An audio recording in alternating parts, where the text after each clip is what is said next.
Okay, here's a conversation I think we could all use, Maria. A difficult one that all of us, I think, are probably finding ourselves in, maybe even daily. Are you vaccinated? It can lead to some very awkward, uncomfortable, embarrassing situations, like when you ask and the answer is no. Where do you go from there? Well, don't worry. We've got an expert on hand, Karen Donaldson. She is a communication and confidence coach, just the person to have the conversation with. Karen, thanks for being available to us on this. Wow, I'm sure this is coming up to you all the time. Absolutely all the time, from different people, different groups of people, whether it's in the workplace, social circles, personal life. It's a question that is top of mind for everybody. So let's talk about the etiquette. And by the way, we want to handle this with grace, right? We don't know the situations people are in. We don't know their story. We don't know their history. We don't know the day they're having. So we have to handle it with some grace. And let's just be polite about it, too. First off, do I have to answer if somebody asks me about my vaccination status?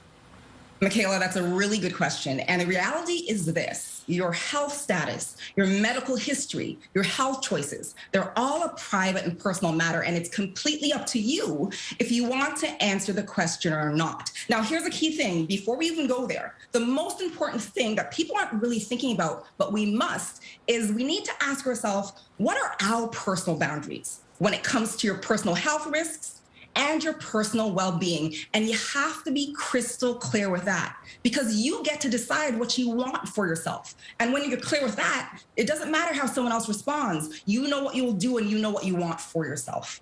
But is it not fair to be able to ask people that and expect an honest answer? Because it is about our safety.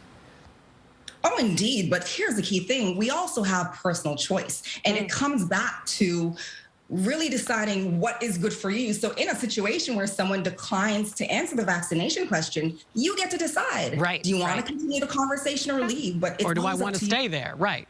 So let's go to the question itself. How can we pose it without upsetting, offending, instigating a whole situation? Give us maybe some ideas about how to pose the question.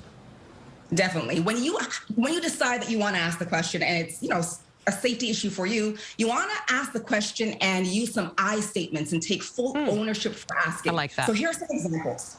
So, Michaela, I haven't gotten out much, and I'm fully vaccinated, and I'm not fully comfortable being in close spaces with unvaccinated people. Are you vaccinated? Oh, I like that. That's a good one. Very good. And then there's also go ahead with another one. So another one is this.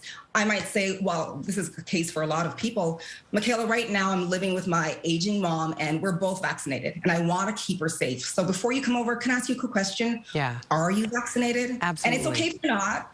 Like, leave the options open, Michaela. I might now say, if you're not vaccinated, how about we meet at the park, or we go to some outdoor dining somewhere? Right. Okay, now let's do it on the flip side. If you're asked about your vaccination status and you're not comfortable sharing that, but you want to be gracious and not necessarily start something, how do you phrase that?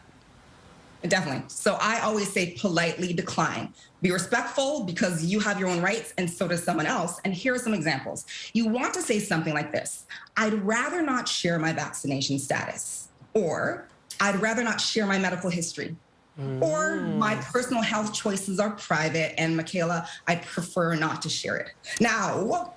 Now, whether you agree or disagree, whether you disagree or agree with someone's personal choice, there is no need to embarrass, shame, or demean that person at all. Yeah, stay in the humanity of it, right? Stay in humanity. Okay, now we know this gets further complicated when you're talking about close bonds, right? Close relationships, family members, especially because, look, there's a long holiday weekend coming. Family's going to want to get together. You need to know, or you might want to know, how do you ask it without necessarily fracturing a relationship with, say, your mother-in-law or a cousin?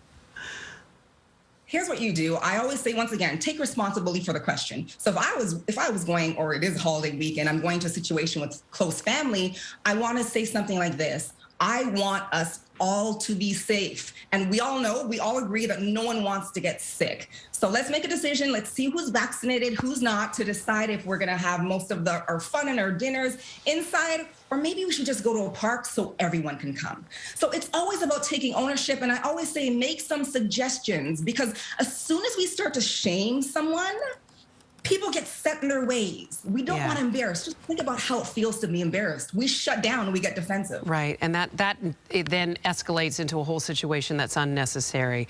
Okay, now here's one that we've been seeing since the outset of the pandemic. We're in a situation where masks are required and somebody's not wearing one. This is where things can get out of hand and fast. What is a good way? What is the adult way that we can handle this or address it? Like, by the way, we may have kids with us that are watching and may model their behavior from ours. It's important how we react.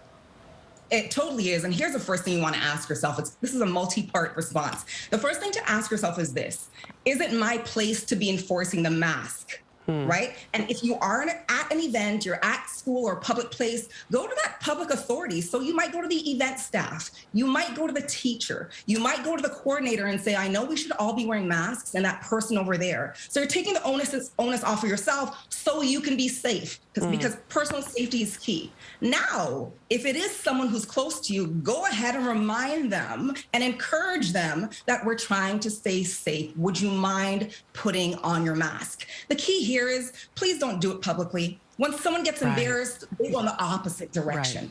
You know, so that's the thing to keep in mind. And I suppose you could even offer, because look, we're all forgetful. I went out of my house the other day and caught myself 2 steps from my doorway. I didn't have a mask on and I went back inside. So we can be forgetful. I guess you could even offer them, hey, did you forget a mask? I have an extra one if you'd like. If you say it in that way, you're not necessarily being accusatory, trying to shame someone.